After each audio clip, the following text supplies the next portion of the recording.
Yo, tuned in, it's that time again. Welcome to the show under the bright zen. Just another messenger bringing the news with the beat in your soul. Let's light up these views. We're diving deep, no time for snooze. Grab your headphones, let me share the clues. In a world so loud where voices collide, we find the rhythm, let the truth be our guide. Hit that play button, feel the vibe. Every second counts, let's take that ride. From stories untold to laughs we share. Just another messenger, we're always there. Hi. It's a jam, just sit back and unwind. With our flow and our style, it's one of a kind. Like the mix, just like a DJ spins. We serve you the truth where the journey begins. It's a jam, we're all in this together. Sound waves licking us, no matter the weather. Just another messenger, we keeping it tight. With every single drop, we rise and ignite.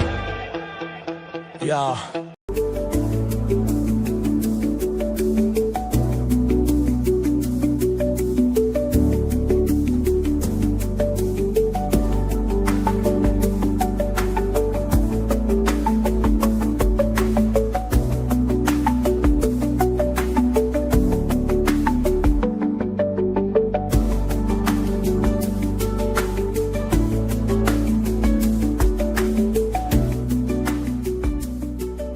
Good day. I'm your host, Tamara L., and welcome to another installation of Just Another Messenger, where we raise the situational urgency and consciousness regarding today's current events.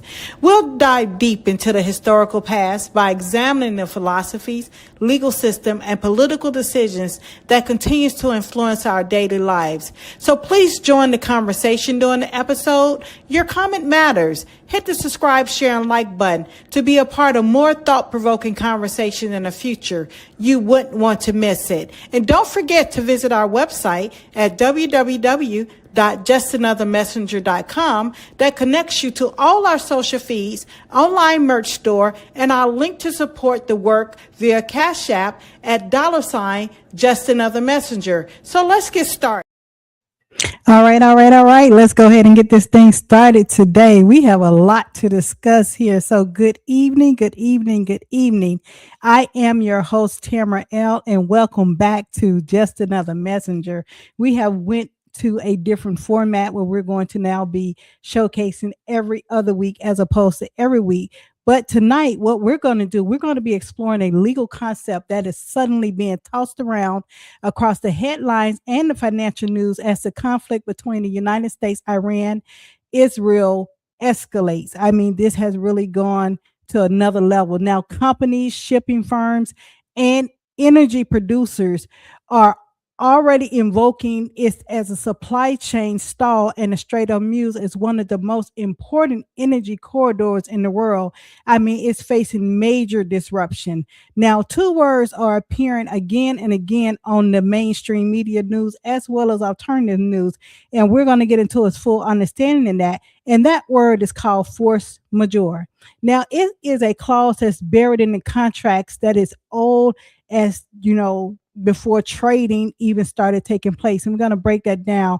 And it's a clause that allows the obligations to be suspended when extraordinary events such as war or government actions make normal performance impossible. Now, hold on to the word impossible. That's going to be another key indicator that's going to take place here. And we're going to show you where the impossibility begin with very shortly. But here's the deeper question most people never ask, and this how we're going to show Just Another Message is going to show how it affects you, the everyday ordinary person, how this war is going to affect you, not just at the pumps, not at just the gas station, how it's going to affect your entire life, and where did this ideal come from as well, and how was it originally meant to protect? Was it originally meant to just protect the marketplace, or was it meant to protect also the marketplace as well as the consumer? Now, because long before Roman jurists spoke of vis major, and long before French law coined the phrase force majeure, civilizations were already grappling with the same questions. It's been a question that's been going on for eternity.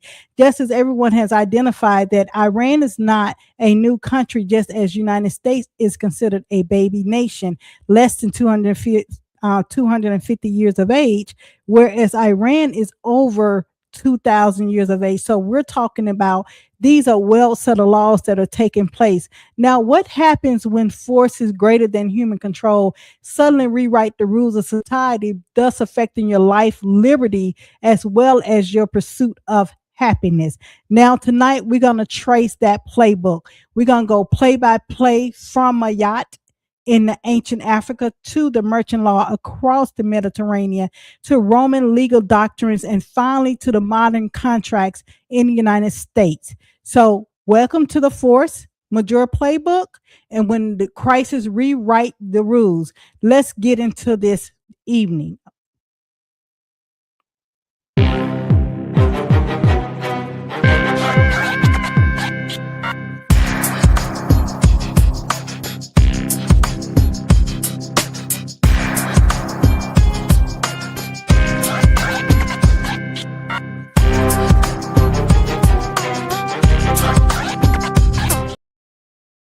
All right. Hello to our listening audience. We have that's tuning in on my personal Facebook page as well as our YouTube. If you could, it'll be great. It'd be quite helpful if you jump over to YouTube where I can see any comments that you put up, because I'm not able to see your comments on my personal Facebook page until after the event. And I always love to respond back to that. So thank you to everyone that's tuning in on Just Another Messenger on our YouTube page. And as before, we're going to put up some of our housekeeping items as well, so we can just advise our audience to continue to share, like, and subscribe to our page on YouTube at Just Another Messenger, as well as follow us on X at JAM _404 podcast. As you see, my voice is still hoarse. I'm still getting over this thing that tried to invade my entire body. And if you're someone would like to be a part of the show, please send a friendly email to JustAnotherMessengerPodcast@gmail.com. And like to thank you for your support in our alternative news. It takes a lot to continue this outlet, so continue to do so via our Cash App at $JustAnotherMessenger. Now we're going to remove that from the screen. At the bottom, you can see our fair use. Now, what I would like to show is what allowed this force majeure to go into place, because I know a lot of times there's something that's evoked that take place before the force majeure. So let's look at this on the screen. I want to bring this up. And a lot of times I want to bring this up in its entirety so you can see this is what took place in the news that caused the different nations to call the force majeure on the supplies and the shipment that took place. If you can see the screen, I'm going to zoom in on this a little bit more so you can get a good look at this article. And this article was written written by Reuters on March the 2nd, 2026. And it say Marine insurers cancel war risk cover tankers cost to rise as Iran conflict intensifies. They calling this an Iran conflict, but this is, as we all know, this is a conflict between Israel, United States versus Iran. Let's look at this. It say in Singapore, marine insurers are canceling war risk coverage for vessels, and oil shipping rates are set to surge further at the widening Iran conflict. Left at least 3 tankers damaged, a seafarer killed, and 150 ships stranded around the Strait Hormuz. What does this mean? It means Iran has responded to U.S. and Israeli strikes that began on Saturday with retaliatory attacks that have sharply increased risk to commercial shipping in the past 24 hours. Now, it's in the Strait of Hormuz and the surrounding waters, at least 150 vessels, including oil and liquefied natural gases tankers, have dropped their anchor. Shipping data showed on Sunday. Now, this is what took place. I'm going to bring this off and I'm going to come back on to you. All right. So this is what also happened during that situation. This is what forces a force majeure for a nation. So when tankers are not able to be insured, when sea vessels are not able to be insured on the coast, what take place is that they're not able to sail. So immediately the sailing comes to an automatically halt at that point. And when the selling automatically comes to a halt, no, none of the supplies that are on these vessels can move. They cannot reach their destinations. None of the vendors or even the suppliers are able to receive any type of payment. So they cannot even, because they canceled, this happened during a wartime. The war started on February the 28th, and on March the 1st, insurance carriers, let me give the names of these insurance carriers that there were companies that remove what you call their war risk insurance. And these carriers were Guard, Scold, North Standard, London and Company, P&I Club, American P&I Club. Now, this is very important to understand this. What has taken place and what is taking place in your life and how it's going to affect each and every last person around the globe. This is a geopolitical crisis that is taking place. I know on the news you're bombarded with looking at the war that's taking place, but the war that's actually taking place is a financial war that's taking place. That's what's occurring right now.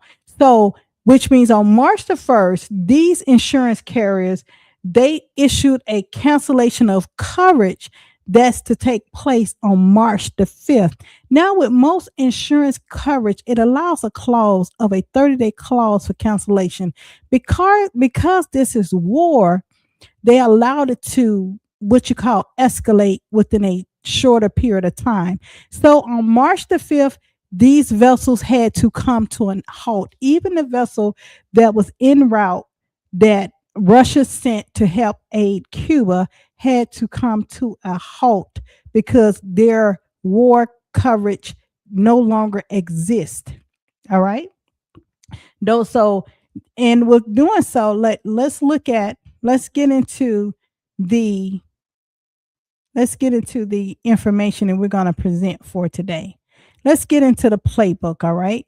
Now, we have to do this. We have to do our housekeeping bit here, that Just Another Messenger is a platform dedicated to public education, historical awareness, cultural critique, and a transformative discussion on the protection of Section 107 of the U.S. Copyright Act of 1976, commonly referred to as fair use.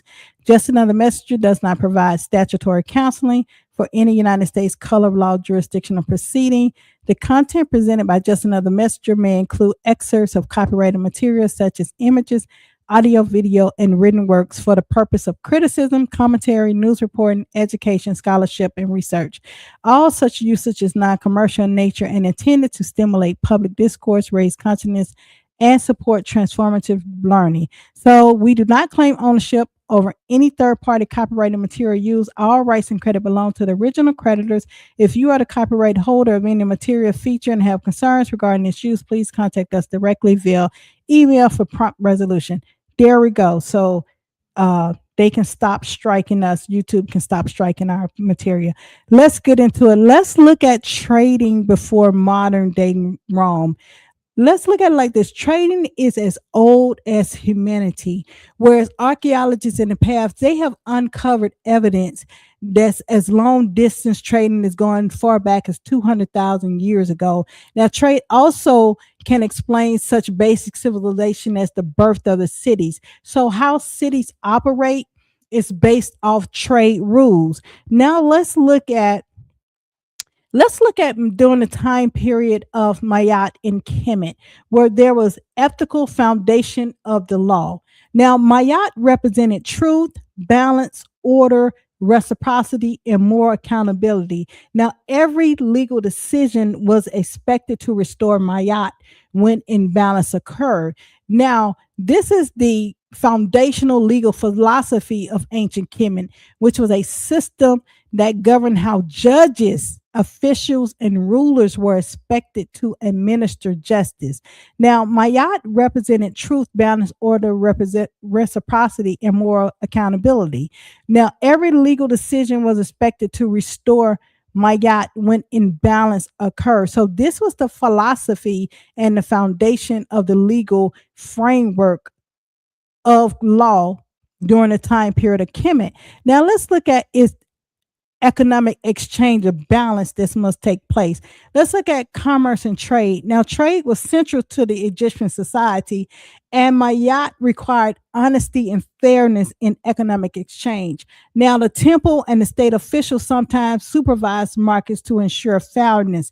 Now, the instructions that we talk about in commerce or trade, now, these are in some of the instructions that Ptah Hotep had to carry out, where it's do not cheat in the balance.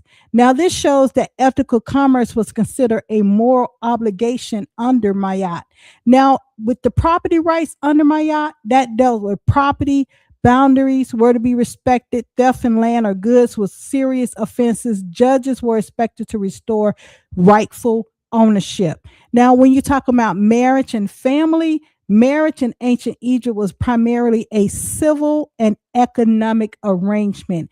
It was not a religious ceremony where you required. Modern day marriage requires a license to marriage, which means there is a contract between you, the person that you're wedding, and the state of jurisdiction.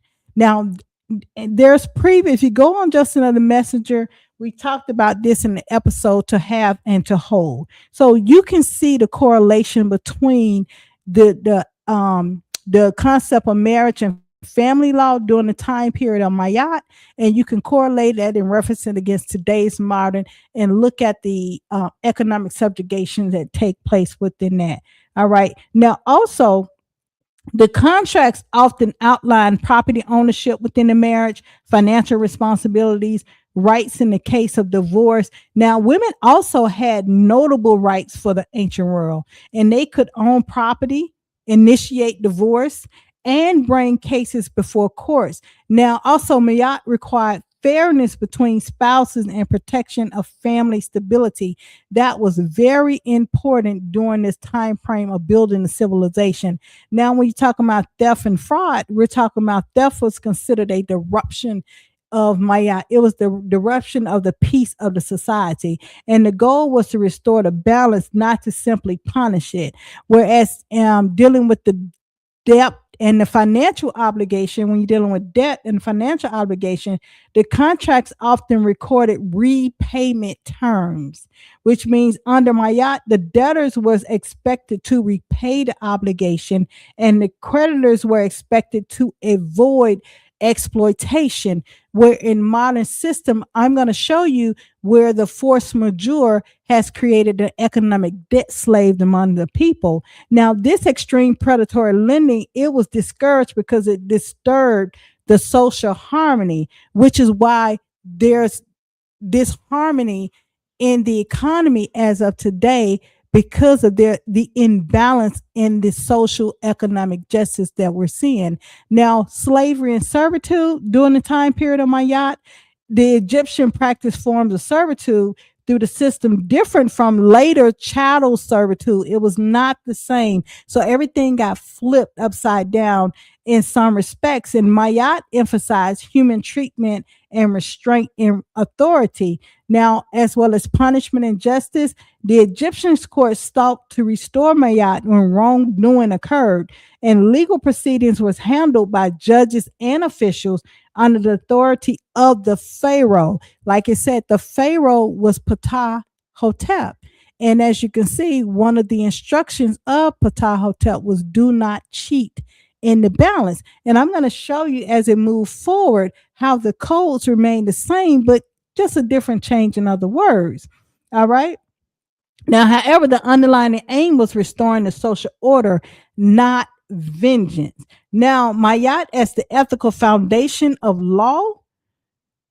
Now, as you can see here, now these are some of the most famous expression of a Mayat that appears in the negative confessions from the Book of the Dead. And they consist of, I have not stolen, I have not cheated in the marketplace, I have not oppressed the poor, I have not caused suffering. Now, this is one of the modern violation of force majeure on the people, on the consumer. We're going to show you that. Now you have to make sure you put a pin right there so you can be able to make the connection. Now, these statements reflect the moral expectation underlying in the legal system of Mayat. So basically, what we look at is that Mayat was not just a religious or philosophy. It functioned as the guiding principle of governance, economic, and justice. All right. Now, as we continue to move along during the period, let's look at the Mesopotamian trade law. Now, this is during the time period of 1750 BCE, and this is during the Babylonians King Hammurabi Code of Law. Now, this is this time period that we now know as Iraq. All right. Now, this was an inscription that was inscribed around 1754 BCE. Now, the Code of Hammurabi is one of the earliest and most complete written legal code in human history. Now, it was commissioned by the King Hammurabi of Babylon, which is modern day Iraq. That's why when you hear the news, you will hear commentators say this area, the civilization, is over 2,000 years old, because these are well settled principles and laws of commerce that still affects the modern day society of the United States nation in which it is built off of. All right. So the code was engraved on a diorite stele over 7 feet tall and publicly displayed, symbolizing the king's authority and the rule of law. And this is much like the Constitution, the U.S. Constitution of today is written on a papyrus, which is wood that's converted to paper. So at the time, the stone was considered today's paper, and it's comprising of 282 laws that was inscribed. And these laws dealt with commerce, property rights, marriage, theft, debt, slavery, and punishment. Now, let's look at just one of the things. I know people hear this one a lot. They hear it established the famous principle of lex talionis, or an eye for an eye, a tooth for a tooth.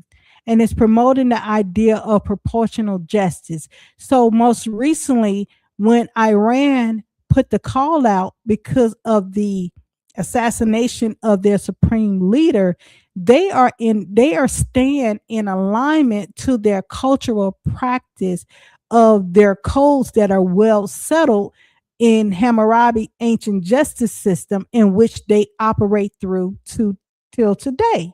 All right. Now, if we're looking at this, and also we're going to move forward to the ancient maritime law of the roads. Now, long before the Rome had even dominated the maritime trade, all right, the islands of Rhodes, they had developed influential maritime trade law. And one famous doctrine from the Rhodian law is the law of general average. Now, what does this mean? This is connected to these ships that are sitting there, and they're could be possibly prone to what you call piracy, being invaded and things of that nature. That's possibility of somebody that could happen with these vessels just sitting unable to move, even though their flags are raised to show that their nation flags. The law in general average, it states that if a ship captain have to throw cargo overboard during a storm to save the vessel, the loss would be shared by all merchants on the ship, not just the owner of the lost cargo. Now, and this is a sharing that is taking place that could possibly take place now, but unfortunately, with the removal of the cargo insurance, this is going to cause a lot of calamity for the vessel owners, the shippers, the suppliers, and things of that nature. Now they're talking about storm. This also applies to wartime, any type of peril that is beyond the human's control. Why? Because the storm was considered an act beyond human control. All right. Whereas this war is an act that is beyond a human control, in which it goes into a combination of religious decisions.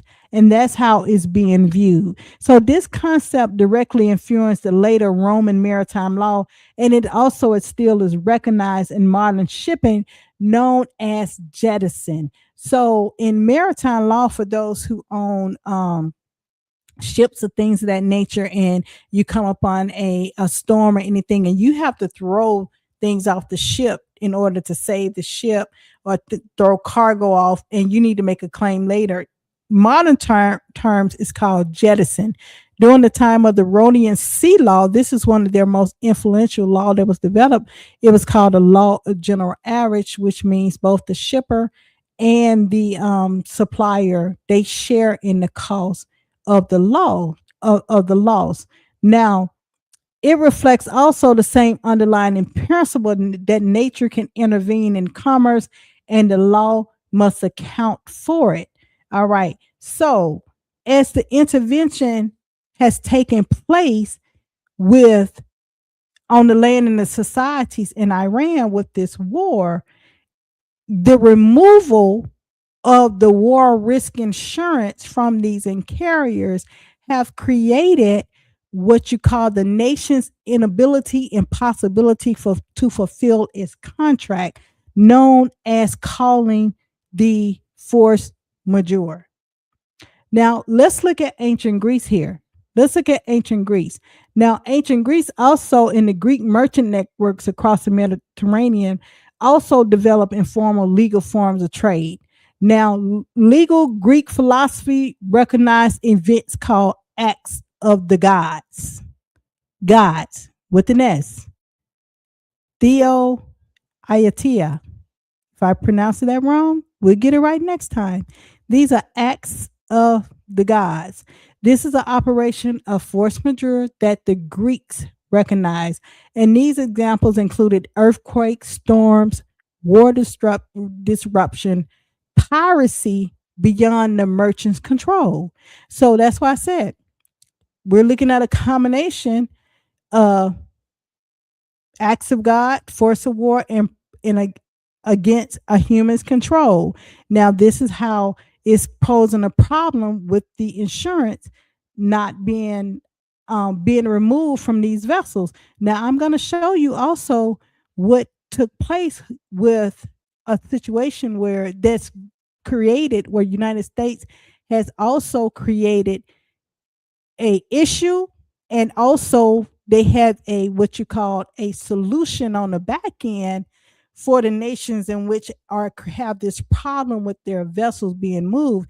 Now, if you watch the last episode of Follow the Money, 60 billion, I'm going to show you where the United States is creating, it's like a Halliburton effect 2.0, where they have created a problem and they say, here, we have the solution for you. All right. Now, let's go and let's look at that. Let's stop for a second and look at that. So I'm going to bring that up because I want you to see that. I want you to see this because I don't want to go past this. I want this to be understood. So let me pull that up. Share screen. All right, here we go. Hopefully you can see that. Nope, you can't because I can't. So let's zoom in on that a little bit more so we can make this as big as we possibly can. All right. Like you said, last episode, it's called Follow the Money. And I talked to you about the creation of the DFC. And this is Public Law 115-254. Look that law up that was passed back in 2017, where basically Donald Trump has created a corporation.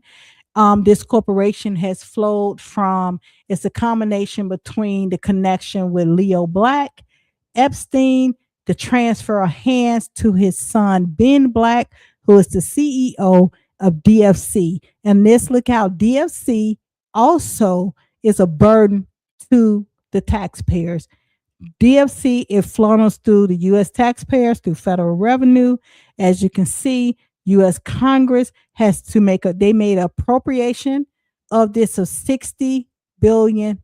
The original appropriation of the humanitarian program, as I explained, it was on the USAID, and it was only $30 billion.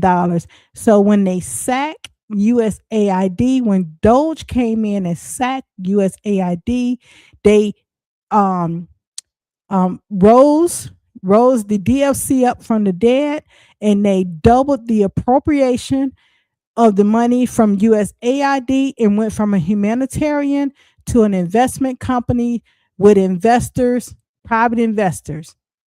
And it now it's appropriated through the American taxpayers of $60 billion. So it's like you have your $60 billion waiting in credit authority. We're going to go create the problem. Now that they need these vessels, these nations need insurance to move their product. We have the ability to underwrite the loss for these projects. So they'll be these nations will be beholden to us to be able to get their product moved. Now in the US Treasury, it's going to be credit back and federal guarantee. Now, and that's through the IMF. Now, through the executive branch, this is where it gets very funny and tricky at, as you can see right here. If you go read the law, you can see this was authorized through the president plus the cabinet level board, which means there's Secretary of Treasury that's on here. You have administrators of USAID. You have to go read the law. It's Public Law 115-254. All right. This is a DFC. And if you look at it, it's a U.S. International Development Financial Corporation created. It's called the Build Act of 2018. And this is what they're going to be doing. They're going to be giving loans and loans guaranteed. This is not to America. This is to other nations. It's a war-torn nations, nations that are struggling. So they're going to be giving other nations. This is not going to, they're stating that this is to make America great again, but only in this law, the only way America does not benefit from DFC loaning money to nations that are in need, because the law stipulates that if there's a loss, the taxpayers absorb the loss. If there's a profit in DFC, the private investors absorb the profit. This is not a Make America Great corporation that was built for Trump.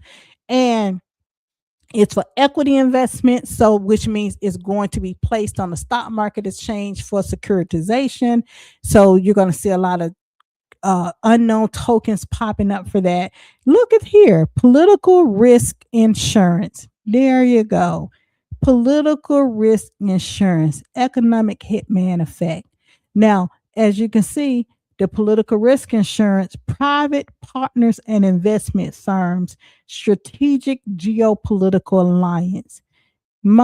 It's mighty funny that on March the 1st, after the strike on February the 28th, these carriers removed their war risk insurance to these vessels, 150 vessels from various nations that are out there, and they can't move. You can't move a vessel that's not insured. It's mighty convenient that occurred. And the loans and guarantee loans for foreign infrastructure project, energy, mining, telecom, and transportation. This is also tied into Venezuela. You have to follow the money. You have to make the connection and see what's going on. And why is this occurring? Let me show, let's look at why this is occurring as well. Let's remove this and look at why this is occurring. All right. Let me pull this up. I want to pull the next article up for you to see. This is very important to see this. This one is going to blow your socks off right here. All right. This one is going to blow your socks off.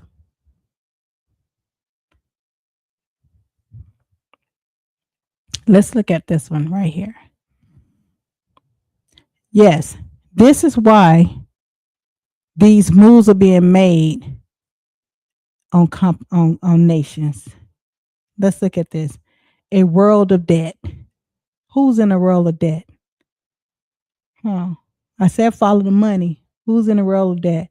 It's a global government debt grew by 8.3 trillion in 2025, and the global debt GDP, that's gross domestic product, that means your input versus your output ratio, from 92.4 in 2024 to now 94.7, which means that death to the dollar, which means we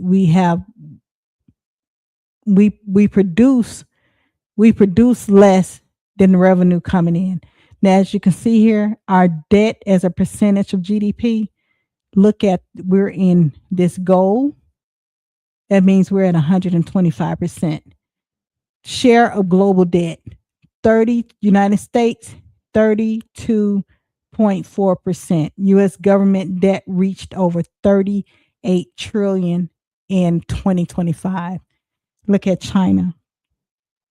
China is 16.8%. China's government debt increased by 2.2 trillion in 2025 to reach 18.7 trillion. Now I want you to pay attention to it. Say North America as a combination. I'm sorry, excuse me. It said North American as a combination. Now it say rest of North America 0.3, Mexico 1%, Canada 2.3%. Now let's look right here where it say Asia 33.3. As you can see, all the nations that are currently under attack. They say, United States say, y'all need some money. And they say, no, we don't. We don't want yours. We don't want your contracts. See, let's go to war with all these places because they need to increase their debt ratio, and then it'll lower our GDP. I want to look at Middle East. Look at Middle East. Look at Middle East debt to income ratio. You see that? 1.8. Middle East debt to income ratio is 1.8. Look at it's not real. 0.4%. Iraq, 0.1%. 0.1. 0.1. I'm gonna say that again. 0.1. Iran, 0.1%. Rest of middle Turkey, 0.3%. They're not even 1% in debt. Rest of Middle East, 0.2%. UAE, 0.2%. Qatar, 0.1%. Now, do you see why it's so important? Let's get this thing popping because we can get some contracts out of them. All right. Now, Europe, 21%. South Africa, look at this, 3.1%. Africa, 1.8%. Now, this source is taken from IMF, where economic output as of October 2025, and we're exercising this through fair use of Section 107 of the U.S. Copyright Act of 1976. This is for educational purposes. So as you can see here, a world of debt. Who is in a world of debt? United States. You got that right. You made 100 on your test. And let's see what it say on here. It say gross domestic debt stands at 111 trillion globally. It's talking about overall the whole globe. In 2025, rising by 8.3 trillion since 2024. And we know who that is attributed to. That's contributed to the United States. All right. So together, the United States and China hold 51.8% of the world's government debt. And this is also why China has to make a move with the creation of the resurrection of the Silk Road project that is now the Bridge and Roads Initiative. I mean, that's why also China is on that initiative. That's why they're going into what you call here. Let's look at here. This is why they're going into South Africa right here. As you can South, well, this is why also Trump went into South America to give them a contract. Look at Venezuela, 0.1%. Now, this is why China said we'll work on this side right here and we'll go into Africa that only has a 1.8% GDP debt.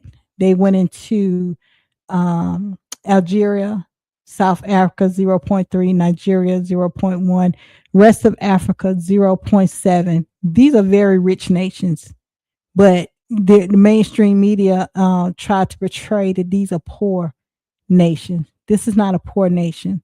They have more resources than they have debt. We're the opposite. We have more debt than we have resources. All right. So I wanted to show you that. So, all right. So as we go, continue, we go down the line and have this understanding of force majeure. I hope it's really clicking in with the understanding as we enter into ancient Rome marketplace. As we go into the ancient Rome marketplace, we're going to look and see how force majeure also, the name is during the ancient Rome period of time is called vis major, which means greater force. And it means a person is not legally responsible when an overwhelming external force makes performance impossible. I'm saying this with emphasis for a minute because this is where it ties into where the ancient Rome period is going to tie directly into you. So this deals with natural disasters, war, piracy, shipwreck, other overwhelming forces. Now, the principle was incorporated into the Roman contract law, especially in cases involving transport of goods, storage agreements, maritime commerce. Now, this applied to any obligor, not just merchants or governments. Now, if a flood destroyed goods that someone was obligated to deliver, the debtor, which we call today the straw man, was excused because performance was literally impossible.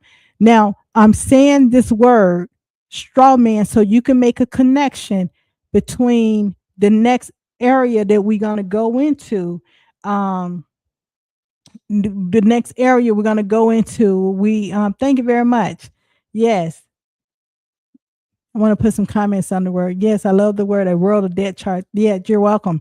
Very important for us to understand that because now we're going to go into, we're looking at the merchant side, but I'll have to show you how you are the merchant as well. You are connected to the merchant, but your status and position that people are in, they put you in a consumer status and they take away your ability to be able to operate and execute things as a force majeure as other merchants are being able to do so. All right. So yes. So so the debtor was excused because performance was literally impossible. So as you can see, during the ancient Roman, the legal doctrine was this major greater force. It occurred on both sides, whereas force majeure, as you goes into the time period, as we go into the Middle Ages, Roman merchant laws, as you can see, let's look into Roman merchant laws. So after the fall of Rome, during the international trade, it revived through merchant networks across Europe. All right. So let's look how they converted the process from vis major, force majeure. Let's look at how they use the term they developed a body of law known as lex mercatoria, which is the law merchant. And it still deals with the same thing. Unpredictable risks such as storms at sea, war between kingdoms, piracy, as well as trade embargo. Now, most merchants often excuse contract performance when these events occurred. Now, this is essentially the middle evil version of force majeure. It's a prelude off of the operation of force majeure, but now they are moved it to the law merchant only. Now, as this thing continue to move through the time and space of civilization, we're going to look and see how the French civil laws of 1804, now we're getting more closer to the understanding of why are these laws that are laws of antiquity, laws of Mayotte, laws of Hammurabi, laws of the Rhodian Sea law, laws, and all these various laws still apply to the American people or the U.S. citizens. These are two different statuses. Let's get into that, okay? Now, let's get into force majeure. Is a combination, like I said, during the French civil law, they made a combination of superior force or greater power, whichever one superseded. Now, these are extraordinary events beyond human control that prevent someone from fulfilling a contractual obligation. Now, intellectual roots of force majeure, like I said, they go back to the Roman legal doctrine of vis major, which means superior force. So, force majeure is a combination of force major and force majeure, superior force or greater power. And now they codified this in a Napoleonic Code of Civil Law 1804, which heavily influenced the modern civil law system. So when all today 2026, on your daily news, nightly news, when they say this nation has called a force majeure, and this nation has called a force majeure, this nation has called a force majeure, the default label, that becomes a default label even in contracts written in English as of today. So as all these nations are calling their force majeure because of the insurance carriers removing their war risk contract, they're able to say, we're not able to perform these obligations, we're not paying. But how does that affect? We're going to get into how does that affect the modern day person? How would that affect you? Let's look at the modern U.S. legal doctrines. Now, I want you to look at this in full detail. This is a picture of Pete Hegseth. He's been titled the Secretary of War. Now, on this picture, I took a screenshot because I thought it was interesting that they will put up here, now that we're in a time of war, they will put that he's the U.S. Defense Secretary. But symbology always win. And I'm gonna tell you why symbology always win. You have to know what you're looking at when you're watching these media matrix shows that take place. Now, as you can see here, he stands before two flags. One of the flags is the United States banner. Okay, so you also have to understand the understanding flags when you're looking at this. He's standing before United States Corporation banner, the wartime banner that has the gold fringes surrounded, which means under usurpation, under war. Now, next to him, the red, white, and blue stripes with the stars.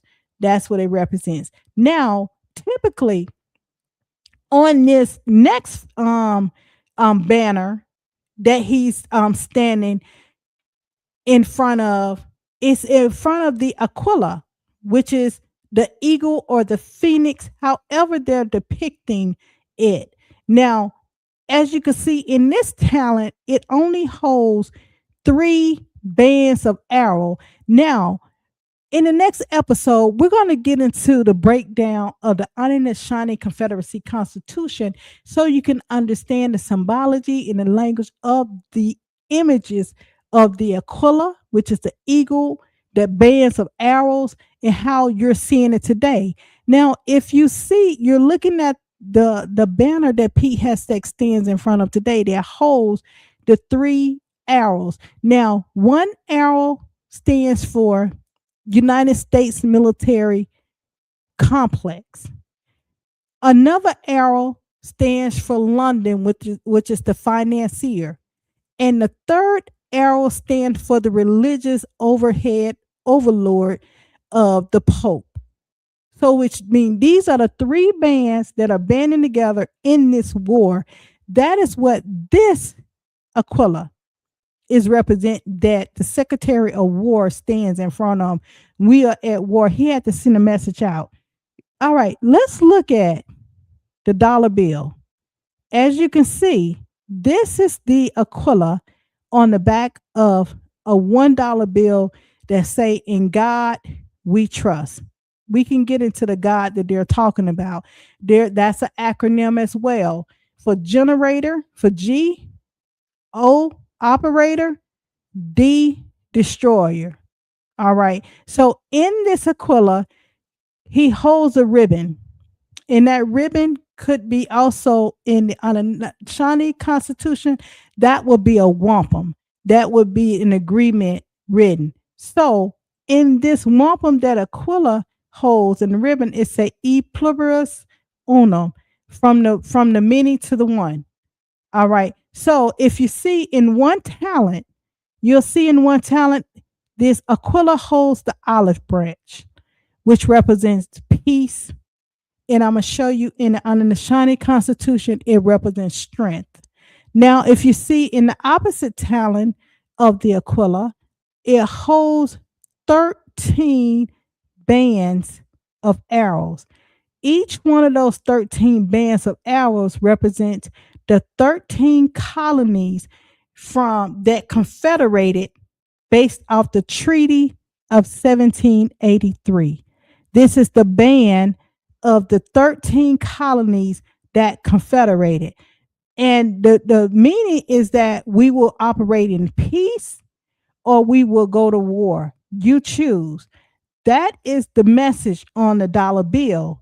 Now, the message that Peace Hashtag sent out, standing in front of this, saying we are at war, and it was approved through the United States military complex, the Vatican, and our financier in London. That's what that represents when you see that. You have to understand what you're looking at. And in doing so, the modern force majeure clauses deals with natural disasters, earthquakes, hurricanes, which is FEMA is also a part of a force majeure that takes place. Now, with FEMA being suspended, it's a violation of force majeure on the people. Now, war or armed conflict. Now, I bold that for a particular reason because that's what's taking place right now. Now, terrorist attacks, government orders or embargoes, that's taking place. Labor strikes, that is taking place. Pandemics, that is currently taking place. We're still under the pandemic clause. Supply chain disruption, that is taking place. So United States is in a multi-tier force majeure in these clauses. This explains what happened in such events occur, such as delaying performance or suspending obligation. So as those nations called a force majeure on other nations and nation contracts, which mean we're not obligated to pay you, United States, you have this has created an out for us. We do not have to pay those contracts of performance because United States was these nations were put in a position of impossibility to perform. Now, as we look at that, we have to look at the status of, remember we talked about in this major, it talked about person, a person. Let's look at the definitions in Black's Law Dictionary. And this is the 4th edition. Now, the definition of a person in Black's Law Dictionary, it states a man considered according to the rank he holds in society with all the right to which the place he holds entitles him and the duties which it imposes. All right. Now, let's look at the legal definition of person. According to Weck's definition, this is for educational purposes only. Weck's definitions, this was reviewed in September 2005. It said a person is an entity that is recognized as having legal rights and responsibilities. For example, a person can sue and be sued, can own property, and can enter into contract. The term person include both natural person and legal person, which means that letting you know in modern day legalese, they are defining two types of person: a natural person and a legal person. There's two different types of person. Now, this is how the legal person is able under force majeure to exercise the uh not to be able to exercise a contract under force majeure when things such as this war take place. But the natural person is stay into an economic slave. Yes, they stay in an economic debt slave situation. And this is the economic debt slave that the natural person under the world of debts are staying, and this has to do with the status of that natural person as well. Status matters, nationality matters, and this is where the delaying of performance and suspending obligations, this is where it matters. Now, as you can see here, we're gonna look at there's gonna be mounting of debts that's taking place, where it's consumer or as vendors, debt, loans, credit obligations, that's going to mount up really fast in what's going on because of this war that takes place. Now, let's look at the force majeure protects performance obligations of merchants, whereas modern finance protects payment streams, which means loan agreements. I'm not sure if you had opportunity to look at any loan agreements, such as rent, automobile mortgages, and credit cards and things of that nature. Hold tight. Don't click off. We always have a way of escape. Now, modern finance protects payment streams, so they're still protecting the creditor. As we say, it keeps you in a economic debt slave. Now, these loan agreements and finance contracts often include clauses that explicitly require payment. Now, these are the two clauses that they talk about in these contracts. In these modern day contracts, is called absolute and unconditional obligations, and it's called also hell or high water clauses. Let's look at this. So, in absolute and conditional obligation, the borrower must pay regardless of circumstances. Now, many financial contracts include this language stating that the borrower's obligation to pay is absolute and unconditional. That means that if it have equipment failure, dispute with third parties, changes in business condition, and loss of income, which is over a million people are suffering from that at this time, loss of income.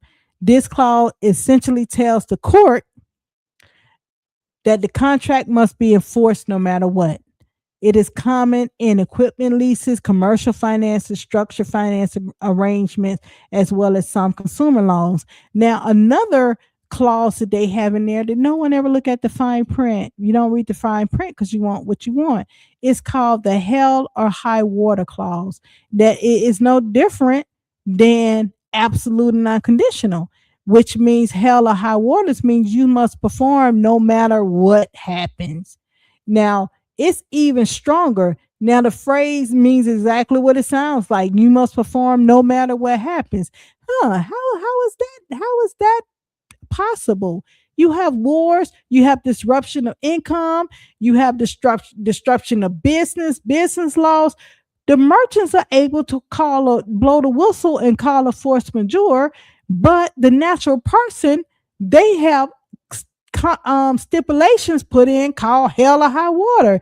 So it doesn't matter even if the equipment failed, the product never works, the businesses collapse, even the internal crisis that is taking place today with high costs of gas is taking place now, the borrower still owes payment according to the court. Now, these clauses, it became common in the 60s and the 70s during the leasing industry. And let's talk about why this clause exists. Now, lenders argue that these clauses are necessary because modern credits depend on the predictable cash flow, which means the stock market. This will cause the stock market to crash if everyone stopped paying their bills. All right. So when bank package the loans into securities or investment portfolios, investors expect payments to continue. So contracts are written to minimize legal uncertainty. Now let's look at that. They have what you call alternative doctrines that take place. The courts have created these alternative doctrines called impossibility of performance. Now, in the impossibility of performance doctrine, performance truly cannot occur. Let's talk. Let's say, for instance, a contract hall is burned down before a scheduled event. It's impossible for the performance to go on because the event been burned down. So the alternative doctrine to hell or high water is the impossibility of a performance, and that's a mean of being able to not be able to satisfy the contract.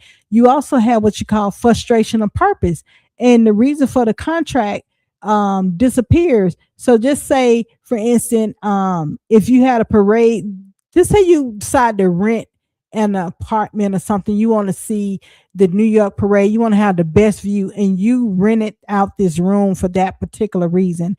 Let's just say something happened to that the parade. There was a bomb scare and there was no parade that was going to take place. Well, the hotel is obligated to give you your money back because you only rented that room for the view for the parade. So this is called the frustration of purpose. Now there's plenty ways the frustration of purpose also could be exercised. Like I said, this for education purposes, do as you will. Also, you have commercial impracticability, which is a performance become extremely burdensome due to unforeseeable events. So all of my business owners, I would employ you to really pay attention to commercial impracticability, because a lot of these businesses that rely on things that are being shipped in are going to take a huge heavy impact because of this war. So your obligations will not be able to be met, and you have a doctrine that you could stand on, commercial impracticability. Now, because the performance and the unforeseen events had made it impossible for you to, it became a burdensome for you to perform, which means your raw materials gonna suddenly become unavailable. Now, these doctrines will help the consumers out, but the course doesn't think you are smart enough to know these things, because they say only a fool represents himself. So let's be a fool and represent. Let's get into the understanding of not only the corporations being to make a call on the play of force majeure, the people are need to make a call on the play as well. Not just through, now this is what's going to happen. They're going to be trying to step in and do all these government interventions, right? So they're going to try to do things such as foreclosure moratoriums. You keep in mind the government is still shut down. They're going to try to do bans, eviction bans. No evictions at this time. So these things are going to trickle down to the state. They're going to also try to do debt restructuring programs, bankruptcy protection such as Chapter 7, Chapter 11. Make the call.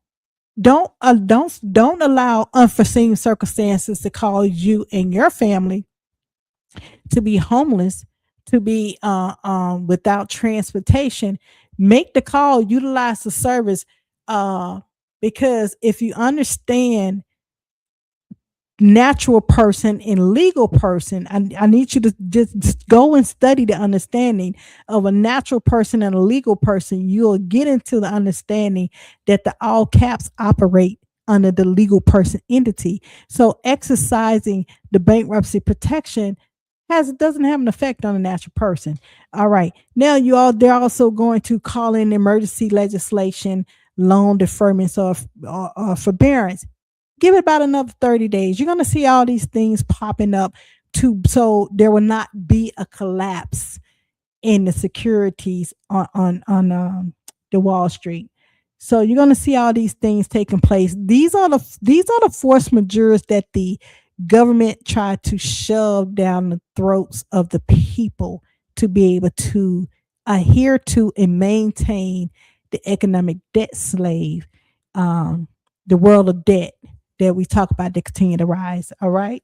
So this is what takes place. So let's look at this. The deeper story, this isn't about that individual lost the doctrine. Force majeure was not lost to the individual. It's that the legal definition of impossibility narrowed while financial contracts grew stronger for protection for creditors. It grew stronger for the creditors. You have to keep in mind, you have to know which status you're on. You have to know how to operate, whether you're going to operate when you're in the public, you operate in a public style. When you're in a private, you operate in a private style. You have to know who you are, a natural person when you're operating versus when you're operating as a legal person. These are things you must be able to now get into the understanding to blow the whistle and call the force majeure on that. So understanding that this shifts helps explain why crisis law often feels different from the principle it originally came work is because the doctrine is still there. It's just rebranded. It's still there. It's rebranded. It's rebranded. Like I said, it's rebranded into the possibility of performance. It's rebranded into the frustration of purpose. It's rebranded into the commercial impracticability. It's rebranded for the consumer. Now, but the battlefield around it has changed, and you have to know how to fight the battle to win the war for yourself and for your family. I hope this helped. I wanted to come on here to give you a little insight on that. Continue to tune in. We were every Wednesday. We're going to go to every other Wednesday. We like to pull a lot of information together to give you, and it's so difficult to do that every week. This is a mission. This is not just about talking, being a talking bird about what others are talking about in the mainstream media. This is to give you meat, substance to be able to effectuate change in your household. Hope I've been able to do that. So we're going to make that correction on that. We're going to be coming in, tuning in every other Wednesday at 8 p.m. And as you can see, we're not monetized on Facebook. We do not have an obligation, or will not be doing that for Just Another Messenger. Continue to support the channel through our Cash App at $JustAnotherMessenger. We'll not be able to do this without you. Please support the cause as we are able to move these stories forward. And if you or someone you know would like to be a part of the show, please send us a friendly email to JustAnotherMessengerPodcast at gmail.com. I hope this information worked. Please like, share, and subscribe on our page at Just Another Messenger. Go back and rewind. Take these copious notes and be able to understand how you're able to call a force majeure in your household and not stay in the economic debt slave or trap. Like I said, thank you for tuning in, and you have a wonderful evening. Goodbye.